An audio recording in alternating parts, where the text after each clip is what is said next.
Top stories tonight. President Muhammadu Buhari summons Security Council meeting. Ogun State government enacts new law against harboring cultists. Plus, update from the world of sports. Good evening and thank you for joining us on NTA Abeokuta Channel 12 News. My name is Ayala Balogo. Now the news in full. The resumed meeting of the National Security Council has ended in Abuja with a firm assurance to Nigerians that there will be no longer a hiding place for any criminal gang to threaten lives and property as well as the stability and corporate existence of the country.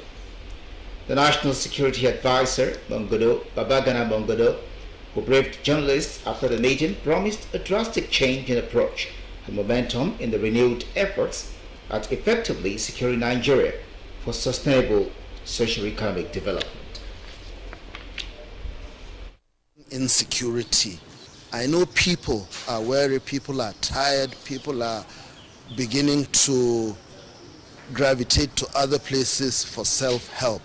The truth is that help is rooted in everyone working for the other person.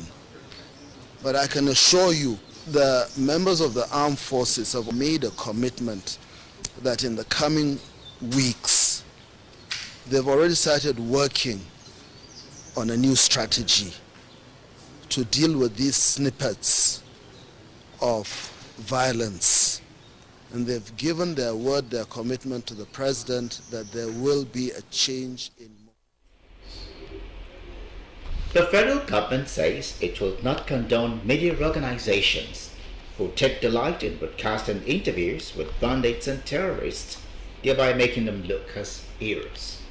Information and Culture Minister Lai Mohammed stated this while briefing newsmen in Abuja. Anthony Ferguson reports. The BBC on its program African Eye had aired a documentary titled The Bandits Warlords of Zamfara, where terrorists and bandits were seen boasting of their exploits, claiming victory and successes they have recorded. While the BBC edition is yet to settle, another interview on Trust TV emerged. This, the Information and Culture Minister Lai Mohammed says, is unacceptable. There's a regulatory body, that is the NBC, and the NBC, they are also aware of these two incidents. They are looking at which part of the broadcasting code which parts have been violated by both the BBC and the Daily Trust. Responding to a question that BBC is not registered in Nigeria and therefore not under the regulation of the NBC, Lai Mohammed responded this way. Let me assure you that they will not get away with this naked glorification of terrorism and banditry in Nigeria. I want to assure them they won't get away with it. Their proper sanction will be meted on both the BBC and the Daily Trust. In Abuja, Anthony Ferguson, NTA News. The two victims of our construction site attack are receiving treatment at the Federal Medical Center, Owo. Kayode Olorundare, who visited the scene of the crime, reports that this is coming barely 2 months after a church was attacked in the town. Exactly 53 days ago, unknown gunmen attacked St. Francis Catholic Church, Owo, killing about 40 people and left several others with varying degree of injuries. As if that is not enough, the gunmen struck again, this time a construction company. Around 8 o'clock, I don't know where the gunshot was coming to my back for paintball. That is what I was trying to say. I don't know where the people from. I don't know. I saw one person carry AK-14 I don't know what is happening. I saw them when they crossed the road. And when they crossed the road, they are 4 in number. But I can't recognize any one of them. No life was lost in the attack, while the 2 victims are receiving treatment at the Federal Medical Center, Owo. When that incident occurred, 2 people were rushed down to Federal Medical Center. As God will have it, they are responding to treatment. These people, we still cannot ascertain where they come from. But what we know is that it is still the same modus operandi of the previous attacks at St. Francis. Ondo State Police Public Relations Officer Funilayo Odulami said the police have swung into action to arrest the perpetrators. We are calling for calm, that everybody should please calm down and cooperate with us. Investigation has started in earnest. It will be remembered that an expatriate of the construction company was kidnapped and his security men killed in May this year. From Owo, Ayode Olorundare, NTA News. A High Court of the Federal Capital Territory has granted bail to the suspended Accountant General of the Federation, Hamad Histories, and 2 others. The presiding judge, Justice Adeyemi Ajayi, gave the ruling on the defendant's bail applications. The first defendant, who is the suspended AGF, is granted bail in a sum of 5 billion naira with 2 sureties, one of whom must be a permanent secretary, while the other must be a director. The second and third defendants are granted bail to the tune of 2 billion naira each, with 2 sureties each, who must be directors. The court warned that the defendants should not travel out of the court's jurisdiction, and if such happens without its knowledge, the court will revoke the bail. The former Accountant General of the Federation, along with Godfrey Olusegun Akindele, Mohammed Kudu Usman, and Jezawa Commodity Market and Exchange Limited, were arraigned by the EFCC on 22nd of this month on a 14-count charge, which borders on alleged stealing and criminal breach of trust to the tune of more than 109 billion naira. The trial of the defendants has commenced, with the prosecution calling its first witness. The defendants, during their arraignment, pleaded not guilty to all the counts. The case has been adjourned to the 10th and 11th of August for continuation of trial. As part of effort to sustaining unity among APC members, the National Consultation and Reconciliation Committee of the Party for the Northwest has interacted with stakeholders in Katsina. Awal Khaliru reports. The national headquarters of the APC has set up committees to go around the country and reconcile with aggrieved party members after the primary election. The committee for the northwest of the country, headed by the APC Zonal Vice Chairman Salihu Muhammad Lukman, held discussion with party leaders and stakeholders in the state. The aim was to find out problems that the party need to address in order to be stronger than 2019 in the northwestern part of the country. Katsina State Governor Aminu Bello Masari emphasized the need for the party to go around the country on fact-finding mission with the aim of addressing problems in order to have united party for the 2023 elections. The governor urged elected local government council chairmen in the state to work towards ensuring victory in next year's general elections. He appreciated the state leadership of the APC for constituting committees to reconcile with aggrieved members after the just concluded party primaries. Awal Halaru, NTA News. Ogun State government has enacted a law which empowered it to demolish any house providing haven to cultists. Ogun State Governor Dr. Abeokuta made this known while speaking at the 90th birthday celebration of Alhaji Taslim Daudu held on Thursday in Shagamu. He said this administration would deploy all necessary resources to ensure that all cult-related issues become a thing of the past. The governor, however, called on property owners in the state to ensure that they have the data of their respective tenants and urged the people of the state to make use of the remaining days left in the registration exercise for the permanent voters card to get registered. Media practitioners have been advised to be objective, fair, accurate, professional, and avoid sensationalism while discharging their duties for Nigerians to be better informed as the 2022 general elections draw near.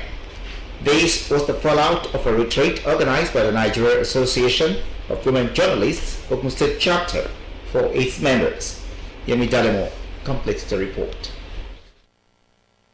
The retreat, which intends to reappraise, share experiences, and equip members with relevant skills guiding election broadcasting for them to perform optimally, attracted stakeholders in journalism and veterans across the country.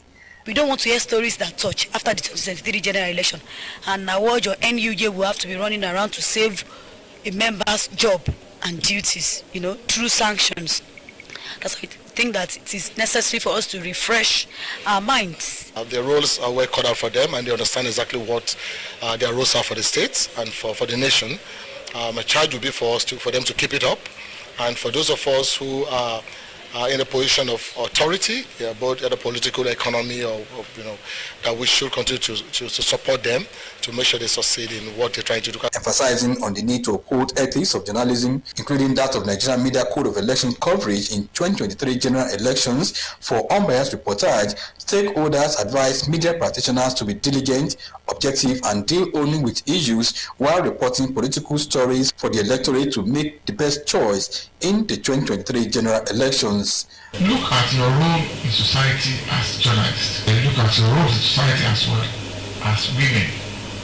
Merge both together and design a vision of Nigeria that you want. As we are coasting towards 2023, we should embrace more of professionalism, accountability, objectivity, accuracy in our reportage. Journalists should possibly support efforts to rid the society of corruption by focusing more on civil servants who are accounting officers of ministries, agencies, and parastatals. High point of the retreat includes recognition of former chairperson and secretary of the union, Remi Adebiyi and Oluwatoyin Adegoke, for their selfless service and support to the union. In Abeokuta, Yemi Dalemo, NTA News. You're tuned to the news at 7 on NTA Abeokuta, Channel 12. More news after this time out. Stay with us.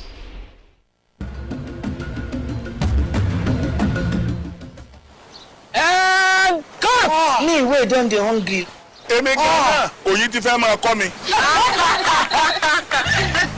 Everybody knows, say, I be real person. Even for my acting. Now, original. Enjoy my people. As now they see me so, I know they joke with anything where they bring rich flavor, total nutrition, and great taste. Like my Checkers custard make 3-in-1, the Totorica, Danda, and rich custard. Can someone get these two out of my set now? Good thing good, I beg. I no go lie. This na custard. Checkers. Custard be that.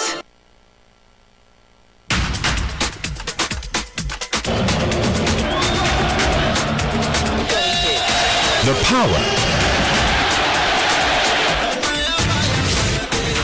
the performance,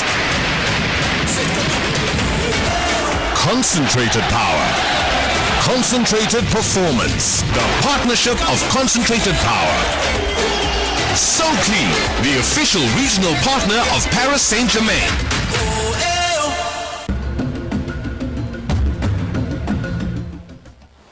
And God! Me, we don't dey hungry.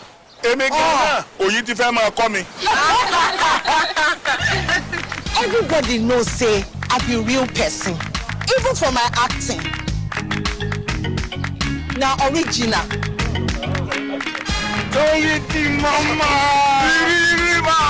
Enjoy my people. As now they see me so, I know they joke with anything where they bring rich flavor, total nutrition, and great taste. like my Checkers custard made 3 in 1. The Totorica, Bamba, and rich custard. Can someone get these two out of my set now? Good thing good, I beg. I no go lie. This na custard. Checkers. Custard be that. Where you go? Sister, what happened now? I don't tell Tony say make him buy mosquito net. As a pregnant woman, malaria no supposed to enter my body. If I talk, Tony go talk say. Tony go talk say wetin? Maybe we see wahala. Where I go make my concussion 1 and 2 together? Where I go take the concussion cure the malaria? Concussion to prevent malaria, abi? Wow, Captain. You won't make your unborn pikin join the over 300,000 people wey malaria don't kill for this country. We must make sure say our compound clean, no stagnant water where mosquito to the leg. Cecilia, you don't start at Inata. They go give you free insecticide treated net. Yeah, let's go. No take malaria pill, make you sleep inside the insecticide treated nest every night. Join the Zero Malaria Starts With Me campaign in Nigeria. Make we end malaria. No fewer than 3 persons have died in the crash involving a Toyota Corolla car and 4 motorcycles at Arepo bus stop along the Lagos-Ibadan Expressway on Thursday, July 28, 2022. A statement by the Federal Road Safety Corps, Ogun State, says the driver of the Toyota Corolla car lost control of the vehicle due to excessive speeding and rammed into some motorcycle operators who were at the bus stop to pick passengers. The statement adds that 2 of the dead bodies have been claimed by the Hausa community at Arepo for burial, while the 3rd corpse was deposited at an hospital morgue. And that concludes the news at 7 tonight. I'm Ayala Balogo. Good evening.